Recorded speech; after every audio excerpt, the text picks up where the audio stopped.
semuanya. Gimana kabarnya hari ini? Sehat? Alhamdulillah. Udah makan? Alhamdulillah. Ketua kelasnya tolong sih, ketua kelasnya.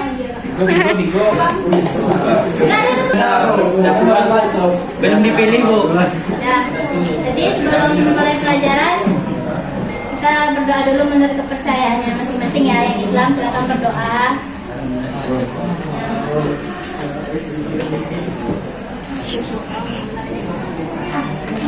Silon.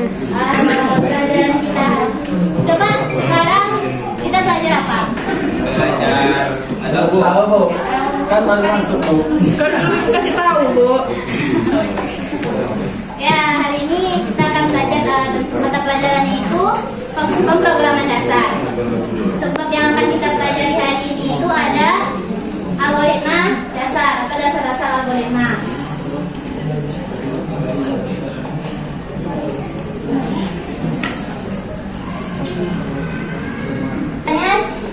Jadi kalian semua saat mendengar kata algoritma apa pertama kali yang muncul di kepalanya? Coding. Selain coding, langkah. Ini deh, algoritma dalam kehidupan sehari-hari kayak pengertian algoritma secara umum.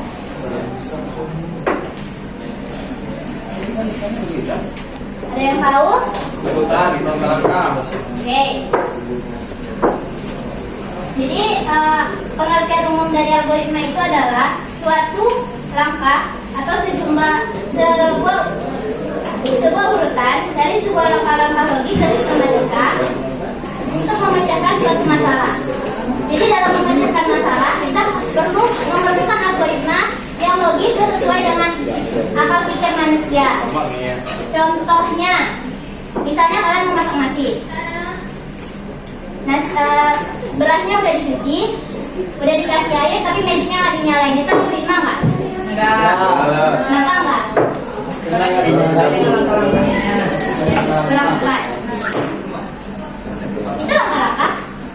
Kenapa dia algoritmanya nggak cepat? Karena tidak sampai tujuannya. Karena dia tidak logis. Masa kalau mau masak nasi, udah dikasih air, udah segala cuman magicnya nggak dihidupin.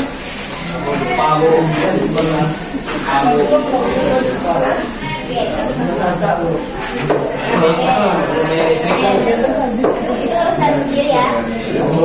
Jadi algoritma itu sendiri fungsinya di dalam pemrograman atau di dalam komputer adalah untuk membuat bahasa, untuk memberi urutan-urutan,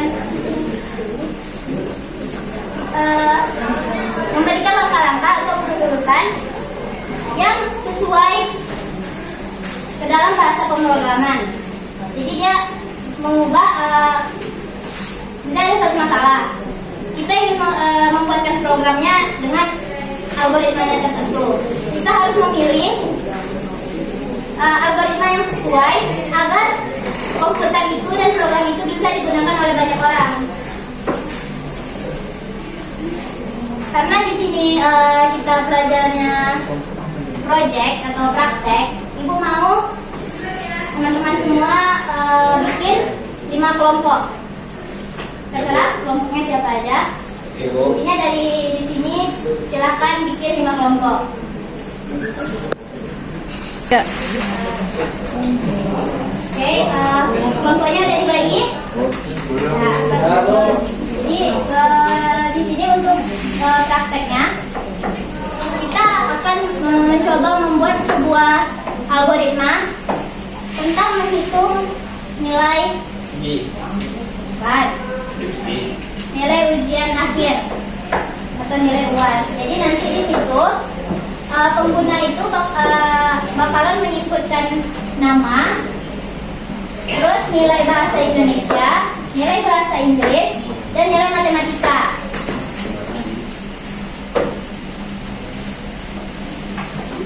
Setelah diinputkan nanti output yang keluar itu jika anak itu jika dia lulus, rata-rata nilainya harus lebih dari 60. Berarti kalau rata-ratanya di bawah 60 berarti dia gagal atau tidak lulus. Jadi dari soal yang tadi, Ibu mau anak-anak semua tolong cari di situ mana yang merupakan variabel, mana yang merupakan input, dan mana yang merupakan output dari program tersebut.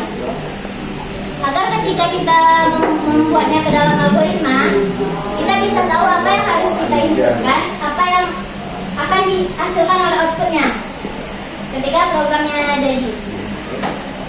Anak-anak udah bisa, udah paham dengan ada apa yang mau Sudah, Bu. yang mau dikerjakan. Sudah, Bu. Nomor 1 gimana? Ada kejanggalan? Nomor 2? Nomor 3? Iya, Bu. Iya, Bu. Nomor 4? Iya, Bu. Nomor 5? Iya, Bu. Udah pintar? Iya. Coba hasilnya gimana?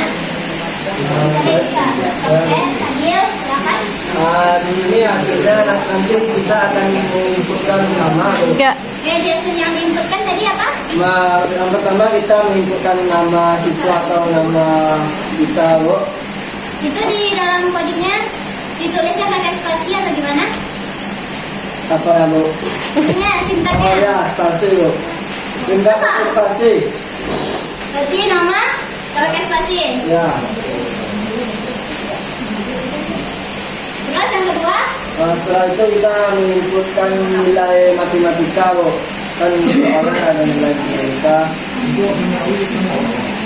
terus Terus menginputkan nilai bahasa Indonesia, lalu menginputkan nilai bahasa Inggris. Setelah itu nanti akan keluar rata-rata dari ketiga nilai itu, Bu. Dengan rumus ketiga nilai itu dijumlahkan lalu dibagi tiga. jadi 3 nilai ini dijumlahkan dan dibagi 3. Iya, Bu. Jadi hasil rata-ratanya. Jadi terdapat hasil rata-rata, Bu. Setelah mendapatkan hasil rata-rata akan keluar status, Bu. Status dari outputnya berarti Berarti punya contohnya nilai matematika 80, nah, matematikanya 80. ya, Bu. Nilai bahasa Inggris 80, Ini 80. nilai bahasa Indonesia 75, Bu. Kalau dibagi 3 itu kan 78,33, Bu. Lalu outputnya itu lulus, Bu, atau Ini atau outputnya memuaskan. Soalnya kan lebih dari nilai 75, Bu. Itulah outputnya, Bu. Terima kasih. kenapa bisa outputnya yang dikatakan dulu? Kan sudah lebih 75, Bu. Kalau bawah dari 75 tidak lulus atau belum memuaskan, Bu. Terima kasih pada Pak Adil. Jadi secara garis besarnya begini ya, anak-anak semua logika dari program yang akan kita rancang untuk selanjutnya di labor. Ada yang mengganjal atau ada yang belum paham dengan materi hari ini? Kalau nanti untuk program selanjutnya kita akan coba merancang tentang tinggi badan, program untuk pengukuran tinggi badan. Tolong dibaca lagi